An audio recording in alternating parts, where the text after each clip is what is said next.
Welcome to this episode of the Good Leadership Podcast. I'm your host, Charles Good. Every week I sit down with the thinkers and the doers shaping the future of leadership and learning. And today's episode is the second part of my conversation with two legends in the field, Dr. David Ulrich and Dr. Beverly Kaye. Dr. David Ulrich has been called the father of modern HR. He has spent decades helping organizations around the world transform their people strategy into a competitive advantage. Dr. Beverly Kaye is one of the most beloved voices in the field of career development and employee engagement. Her work continues to guide leaders who want to retain top talent and inspire growth at every level. Today, in the second part of my conversation with them, we zoom in on the personal side of growth. Bev shares the single question that every manager should ask to unlock hidden talent within their employees. What skills of yours am I not currently using? While Dave reframes HR as a value engine, measured not by programs, but by customers, investors, and communities. We'll explore why artificial intelligence must be multiplied by human ingenuity if you want true competitive advantage, not just parity. So if part one of my conversation set the stage, well then this part two, is the playbook. So grab your notebook and let's tune in to the second part of my conversation with Dr. Beverly Kaye and Dr. David Ulrich. I hope you enjoy.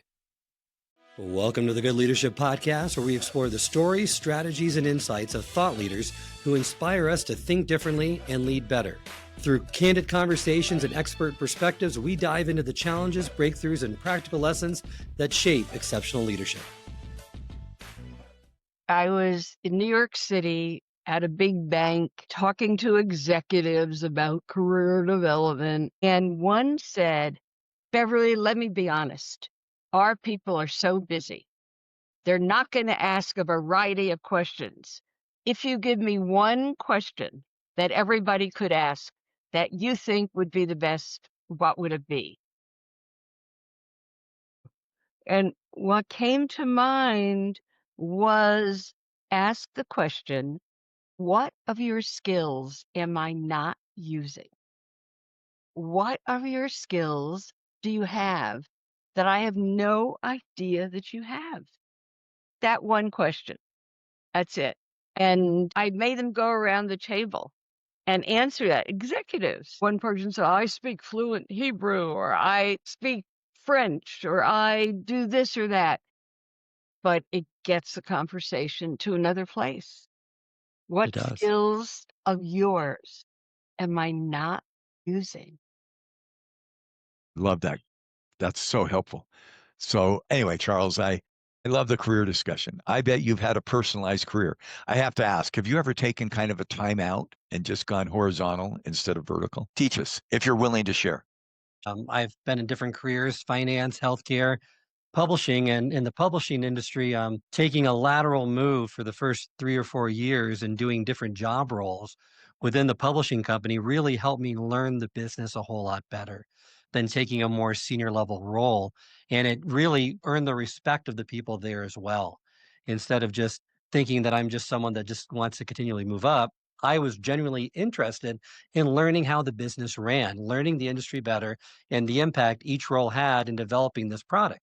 So that to me was instrumental in terms of my growth and development and really building a stronger team as a result. I love that story because it kind of puts career is not a 100-yard dash, it's a marathon. And personalizing. And I think you personalize that. I took time out when my wife was doing her PhD. I stayed home with kids, and that wasn't easy. But it's one of those value choices. And I think when we get that in our mind, and then the question Bev asked was so good, what skills are we not using? I love those kind of probing, personalized. Again, I'm calling that in a thing I'm posting on LinkedIn. You got to personalize your career. Don't assume that somebody else's path is yours. And by asking those reflection questions, those insight questions in Bev's term. I've never heard that question by any manager, which is unfortunate. I wish I would have heard that because I'm sure I would have given some responses that would have helped them. But that could be part of those stay conversations that we shouldn't just ask when people are leaving, but throughout their time in the company to get to know them better and make sure we're leveraging their skills, their abilities, and helping us to realize their full potential. My biggest mistake with stay interviews was not copywriting it. because then everybody started writing about them. But it really is the question, what makes you feel most valued working here or working for me? Because I want to make sure I keep delivering on that. And maybe it's, what are you, I don't want to say dying to learn. What are you anxious to learn? That maybe there's a way I can either put you into having to learn it or have you learn from someone else. But it's those questions that take a minute to ask and then maybe 5 to listen. And if you make a note or two, you'll figure out a way, I think, to connect that person to what they want to do. I need you. This company needs you. I need your skills. I need your abilities. I want you to stay. How can I do that? And it's so simple to do. It's common sense. Not many managers do it. Stay curious longer. Ask those questions. Think outside the box. If they were Right. just to ask those questions, they will learn a whole lot more and they could leverage the talent of their team in such greater ways. Right. This is where I got to know Bev. I had read her work on stay interviews a number of years ago. I'm in a company. There's a CFO who's very talented and young, mid-30s, and medium-sized company, $2 billion, but very, very talented and at risk of leaving. So the senior executive said, what should I do? Have a stay interview. So the Right. senior executive went to this head of a finance, chief financial officer, and said, your questions, what's it going to take to keep you? What are your values? And she said, I'm going to have to think about that. Came back and said, I would like to move into operations, from finance to an operation job, and move up in the operation hierarchy. And the CEO said, I got to think about that. And the point I want to make is this is not a quick fix. Came back and said, you're making X and you're doing a great job. We'd love to have you, but you're going to get offers. You're talented. You're going to get invited. I can't move you into horizontally into an operation job that pays X. It's going to be X minus 20%. But the potential is X plus 100%. And she said, I have to think about that. Came back 2 days later and agreed. Took over a business, quadrupled the revenue in that business in 2 years. I think I like about that story is it takes Bev's ideas. This is a two-way dialogue that requires some pondering on both sides. Because he said, I'm not sure I trust you moving to that operating job because you've never done one. It's a big business and it's a risk for us. It's going to be X minus 20 or 25%. She goes, I'm not sure I want to take that risk. But suddenly you've got a conversation built on trust. And Bev, I need to thank you. I don't think I've ever shared that. That made me look good as an advisor. The other question I remember a manager asking his senior team is, who do you think is loose in the saddle that we need to let know? One of my colleagues did a dissertation and it was a brilliant, and I love dissertations that are so simple that I can understand them. 100 managers are in a room. The senior leader is giving a vision of the future. Whatever you want, it's inspiring, aspirational, and we're going to grow and we're going to change the world. Here's what she did. Everybody got a 3x5 card. Write down the names of 3 people in the room today who are not going to be able to help with that vision. They don't have the skills. They're not committed. She picks up 300 or 100 cards. She has 300 names. How much do they overlap? 90%. We know, by the way, if you put your own name down and they find that out, that'll be an easier decision. But, and her comment was, we generally know, it may have been 80%, but it was a huge percent. We know I love loose in the saddle. And it may be a skill set, it may be a drive, but they're not going to help make that happen. And then the question to the senior leader is, your instinct tells you you need to let somebody go. Now, if you've been around, move, making them feel better about themselves, but still making sure that you've made the move.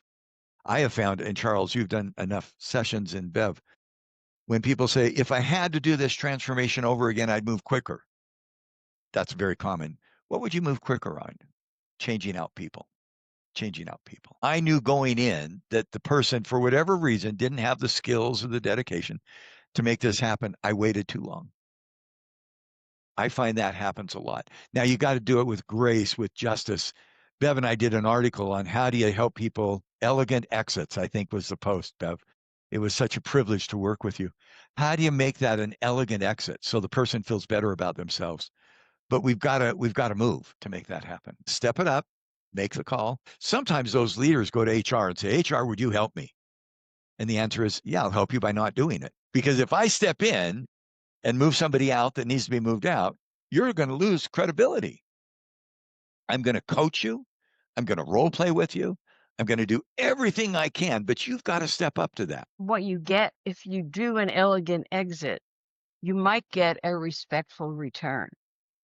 Because Great there's comment. more boomeranging happening now than ever. And so you want to leave the welcome mat out, especially for the people who you are really sad to lose. Are you finding that, Charles, from your IMS that there's people boomeranging? There is more and more of that from our members that we've seen that they're coming back. So it's like Bev said, don't burn the bridge, leave the door open, make sure you have that elegant exit to make sure that if there's opportunities for them to return, as long as they didn't end their employment on bad terms, there might be other opportunities in the future that they can come back for and really build off of those alumni networks. Those that have moved on to other organizations, a lot of companies don't leverage those near enough. Great idea. Bring back those ideas to the company and find ways to support them and connect them in because they want to still be a part of it. And their newfound experience and expertise as they continue on with their careers could really help the company. McKinsey has built a whole consulting business on their alumni. I mean, we hope you'll leave McKinsey and bring us in. By the way, Bev's words, elegant exit, that's just such a nice thing that we want to build that relationship. But if somebody needs to leave, now I'm going to go the other way. If somebody does need to leave and they're not willing to, you got to still move them. And in fact, somebody said to me once, what's the most strategic HR decision ever? And I said, with a joke and a tongue in cheek, place your lowest performing employee in your competitor and encourage them to continue to do exactly what they've done. In fact, you could pay them to stay there under the table. Now, that's a joke, but if someone just doesn't fit for whatever reason, leadership requires courage. And I think that comes with respect if we know how to do it well. I've coached leaders who've had to let people go, make sure they leave feeling good, all those things. And I said, I hope the night before you didn't sleep well. Because if you say, oh, I had a great sleep, I'm excited today to let someone go, then there's another bigger problem. This should be emotionally tough. This should be painful. And if you as a leader are not feeling the pain in the process of having to let somebody go, there's a deeper issue that probably needs to be addressed. So yeah, it's going to hurt, and that's okay. Let's talk more about HR now, Dave, and just you champion the idea that HR needs to deliver value. How should HR measure its value to the business in today's landscape that's constantly changing? I'm going to take and make this pretty simple, but not easy. Who's the human in HR? Who's the human in human resources? I think for decades, it's been the employee. We're here as the advocate, the protector of the employee. I think today we're seeing the term human expanded dramatically. Here's an insight. An employee is a human being. We want him or her to be productive, to be engaged, to be fulfilled. An executive is a human being on the executive team. We want them to deliver their goals. A customer is a human being. We want that customer as a human being to buy more product or service from us. We want to engage them. An investor, debt or equity or parent company is a human being. A community is filled with human beings. For me, the human and human resources are all the stakeholders who engage with the company. So when I, as an HR professional, go to do an initiative, could be training. By the way, I'm supposed to say this twice. Make sure you go to IMS. We got to say that twice. I've had the privilege of working with you almost since the firm was founded, and just an incredible network of committed people working well. So I want to increase leadership training. I want to do better talent review. I want to do better, name the program, communication.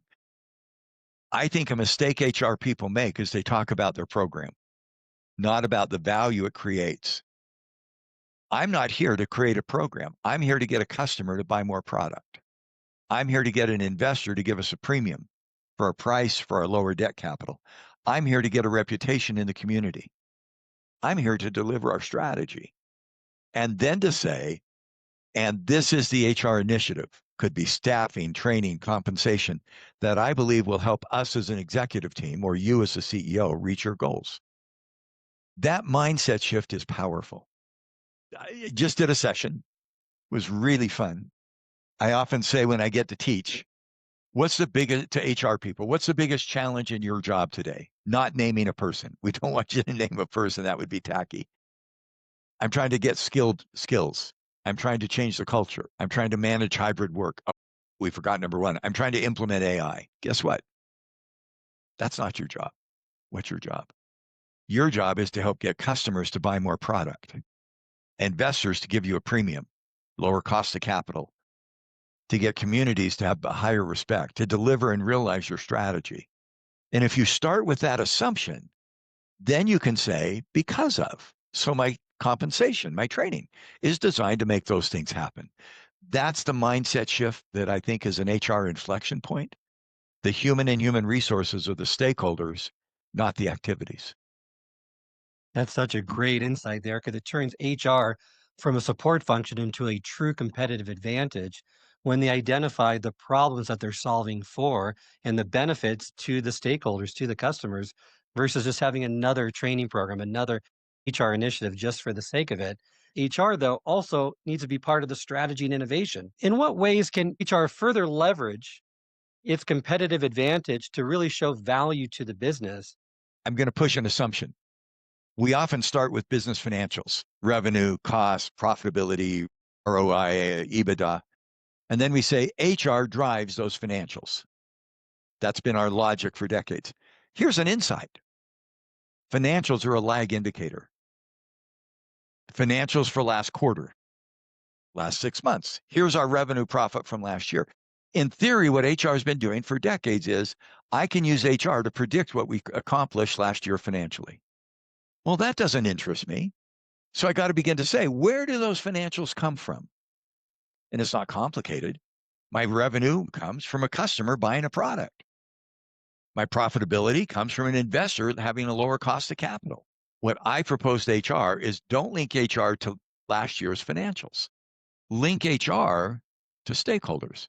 I talk about the evolution of support HR, which needs to be done, functional HR, which are the programs, strategic HR linking to strategy, and stakeholder HR. So what I see in HR is saying, I'm going to go visit a customer with you. And the salesperson says, why are you doing that? Because that's my agenda, is to get a customer to buy more products. So I'll just play out a role play. I'm in HR. Bev's a customer. Charles is the salesperson. And Charles sells Bev a product or a service. And it's terrific. Bev looks at me and says, who are you? I'm from HR. I'm here to help. By the way, don't say that. That's tacky. I say, Bev, thank you. You're an incredible customer for us. And Charles, your salesperson, has just done a brilliant job selling your product. But here's what I know. In the space we operate on, you buy 40% from us and 60% from someone else. I've now heard what it takes to get you to buy.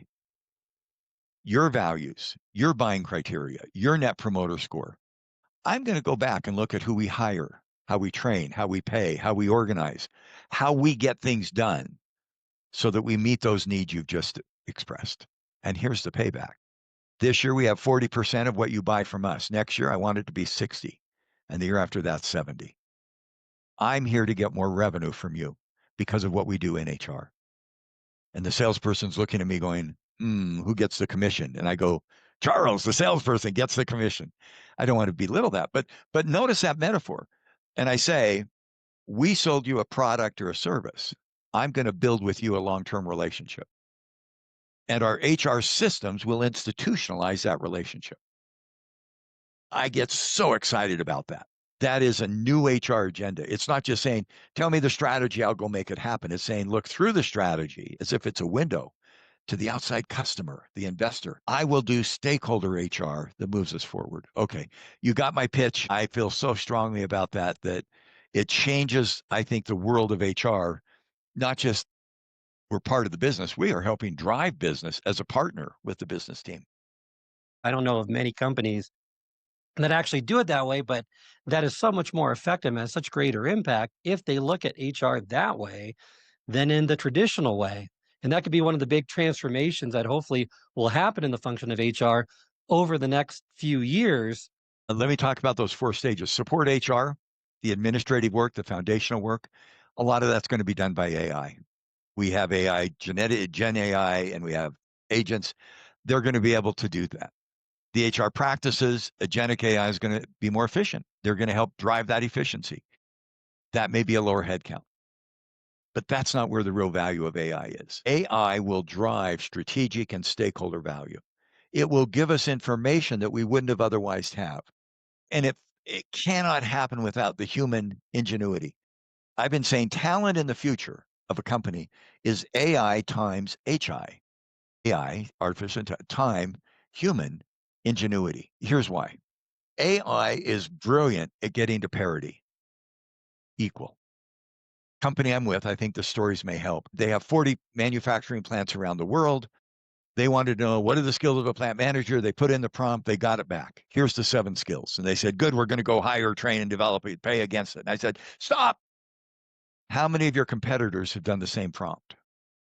Every one of them. AI gets you to parity. Parity doesn't give you a competitive advantage. Advantage comes when you differentiate. Take those 7, make that table stakes. What now will human ingenuity do that takes you further than what AI taught you, that will deliver value to your customers in a unique way? For me, that's where that's where AI needs to go. It's an advantage creator, not a parity creator. And I think most companies that you talk about are getting AI as parity. We'll cut costs, no question. That's fine. But we've got to get the human ingenuity coupled with the AI to make it happen. And what that means is that AI is not an end. I see a lot of people saying, what are all your AI tools? No, that's a means so that something good happens with customers. I could go through more. My basic takeaway is AI times HI. If you do AI, but you don't have human ingenuity, you're going to get to parity. You're not going to get to advantage. If you have HI, human ingenuity, but not AI, you may not even get to parity because AI is going to cut some cost. So I think it's an exciting direction. I think we're still exploring what all this means. I think there's some risk of AI losing that human empathy, all the things Bev talks about, the human touch, the feeling, the empathy. That's an algorithm. Don't fall in love with an algorithm. It's not going to work long term. I just want to expand upon that is that humans have to leverage their unique skills in more diverse and different ways. The lower administrative tasks are going to be taken by AI because it's cost effective to do so, but that doesn't mean that they're pushing humans out of the mix entirely. Well, and that's, Bev, what you provided. I mean, you're love them or leave them, love them or lose them, is the emotion, the empathy, the care, all those things you talk about. And Bev, your work on the humanity of organizations becomes so central that we cannot lose sight of that. For those skills and mindsets that are going to be the most important for employees and leaders, what are they as we move forward in this space where career paths become less traditional? Are there certain skills or mindsets that you think are even more valuable today? I would say that learning agility. I would say emotional intelligence, big time. Empathy is the old way we would say it. I think systems thinking more than ever. How is this gonna hit that and add to it? Managing ambiguity, yeah, is gonna be more needed, and comfort with uncertainty.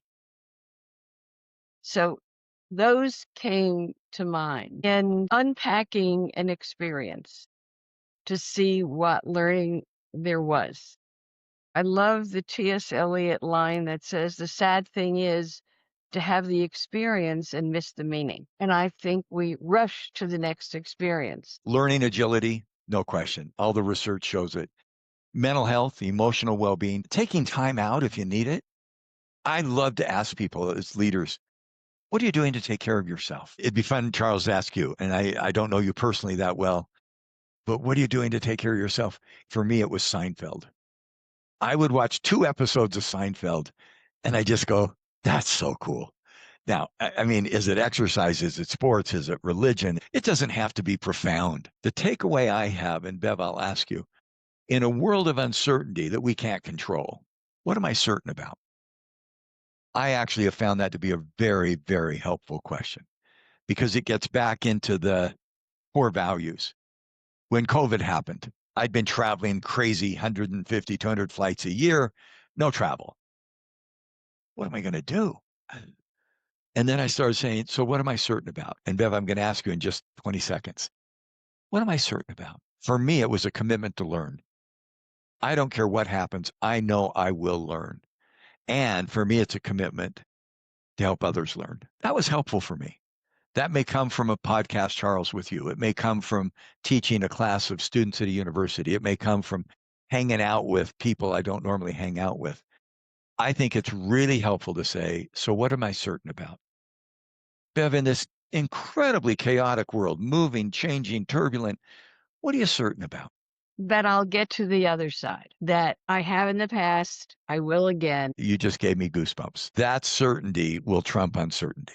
If only we could implant it. My Right. wife is a psychologist. She doesn't exercise. Think of a time when things didn't go well, some kind of failure, personal, organizational, and we've all got them. We've all got them. Do not share them. How did you feel at the time? Terrible. I felt bad. I felt incompetent. I felt like I wasn't able to do anything. What did you learn from that has changed your life today? That's the growth mindset. And Bev, if you've learned that I know I can get through anything, by the way, if I'm certain about that, that certainty I can hang on to like a truism that, okay, test me again. Make something else go wrong. My house doesn't sell. I can get through it. Test me again. I say to my kids, test my love. And then I say, no, don't test it that far. But I think once you hang on to that certainty, the rest can kind of take a backseat. And so I'm so agreeing, Charles, with what Bev said. Agile learning, mental health, emotion, well-being, systems thinking we've talked about, and coping with uncertainty through certainty. I just really think those are some skills of the future. Someone once told me one of the worst things that can happen to someone that's young is to have a string of successes and no failures. Because when they hit that first failure, they're not going to know what to do and it could cripple them. They don't have the resilience to bounce back. And in today's culture, today's society, resilience is so critical because, like you said, Dave, everyone's going to have lots of failures throughout their career. You can look at them as failures that are going to define you or learning opportunities that are stepping stones to that next challenge, that next part of your career. How can the younger generation coming into the workforce, maybe they're in their 20s and 30s, are there any practical ways, Bev and Dave, that they can build more resilience in their careers? I think it's having buddies, good friends that you can pick up the phone and say, I'm miserable right now. Here's what happened. And there's nothing like not a therapist, not a shrink or whatever you call it, but some good friends who get you, who know you, who will say the right thing. By the way, I'm grateful, Bev. I consider you one of those. I call them my 2 a.m. friends. Yeah. If I called you at 2 a.m. and said, and I'll get emotional because I have some and I have used them, and I call and I say, Bev, I'm really struggling. And you go, hang on, I just woke up. Give me a minute. Dave, it's yours. By the way, I hope having those friends gives me goosebumps because you need them. The other one I'd add is the problem, not the person. Don't personalize the problem. This is a problem. Solve the problem. Run into it. Face it. And again, that mindset, you said it, Charles, brilliantly. Failure is an opportunity. Imagine if you weren't failing. You're not stretching. You're not trying. I had a major failure 3 weeks ago. I gave a talk and I completely missed the audience. I missed the topic and it really bugged me. And so I ran into it. I spent the next 24, 48 hours thinking about it. Where did I go wrong? What did I miss? And I sent a note of apology to the sponsor. Good news, it was a free talk. And I said, you got what you paid for. And I'm not sure yet that sponsor will forgive me totally because I really goofed. But for me, don't hide. Don't run and hide. There's a great story, and it's Jewish, it's Muslim, it's Christian. It's Adam and Eve in the Garden of Eden. They make a mistake. I mean, it's the Bible story that almost every Abrahamic religion draws on. God comes to visit and he says, Adam, Eve, where are you? For decades, I thought they were hiding behind a rock. And then it hit me. God can see behind a rock. It's not, where are you? Are you behind a tree or a rock? I think the metaphor of that story is, where are you relative to your mistake? You made a mistake. That's fine.